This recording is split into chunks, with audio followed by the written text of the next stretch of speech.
To Georgia tomorrow. He will campaign for Georgia's Republican senators, his first rally since losing the election in November.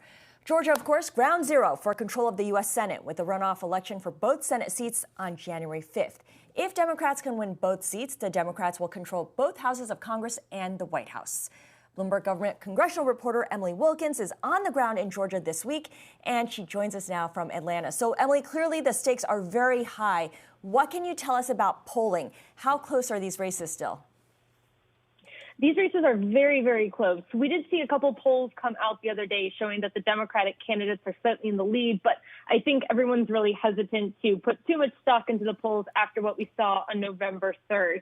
I mean, let's remember here that while Biden did win Georgia, Perdue got more votes than Ossoff, and Republicans cast more votes than Democrats in the special election.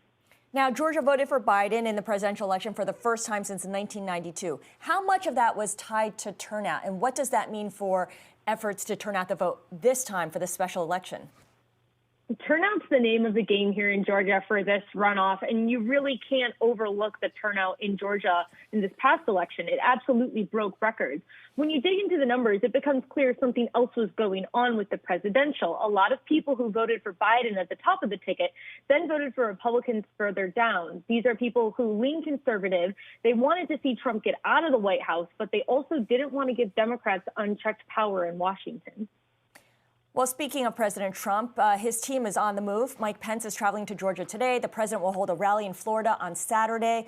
What do you expect them to talk about? Because if the president goes back to what he's been saying since the election, that the election was a massive fraud, that'll turn off potential voters. That doesn't help his case, and it doesn't help the Republicans. This is what one source of mine called a minor civil war within the Republican Party. I mean, Trump and Pence really have one goal: convince all the voters who believe that the election system was rigged to go out again and vote in that allegedly rigged system on January 5th. Just a note, there's no evidence that there was any fraud in the election, but Trump has kept making these claims. And the big question, will Trump motivate his supporters to turn out for the election despite their concerns, or will he further stoke their anger at perceived injustices? And that could wind up costing Republicans both these seats and the Senate. Do Perdue and Loeffler, the incumbents, want President Trump by their side, or are they kind of distancing themselves? They definitely want President Trump by their side. I mean, you've seen them kind of take Trump's line. Trump has gone after Georgian Republican officials, saying that, they haven't been fair with the recount. Kelly Loeffler and David Perdue have joined with the president on that initiative. But they also want to make sure that voters aren't so afraid of voting in a rigged system that they don't want to come out and vote for both of them. Yeah, it's a fine line there. Now, I read that the two Democratic challengers are campaigning together. What does that say about how they're targeting their bases? I mean, at this point, we kind of joke that there aren't really four campaigns in Georgia. There are two. It's the Warnock-Ossoff ticket and the Perdue-Loeffler ticket. Everyone's combining resources at this point. Candidates are appearing together. And it makes sense, right? If someone is in one area of metro Atlanta and someone else is somewhere else in the state, both of them can still campaign for each other.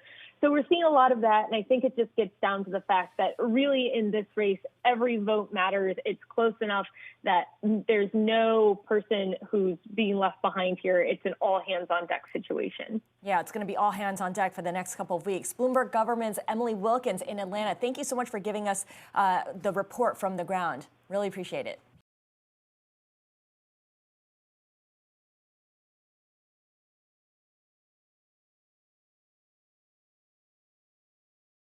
The biggest stories the moment they happen from around the globe. Subscribe to Bloomberg Quick Take now for insight in an instant.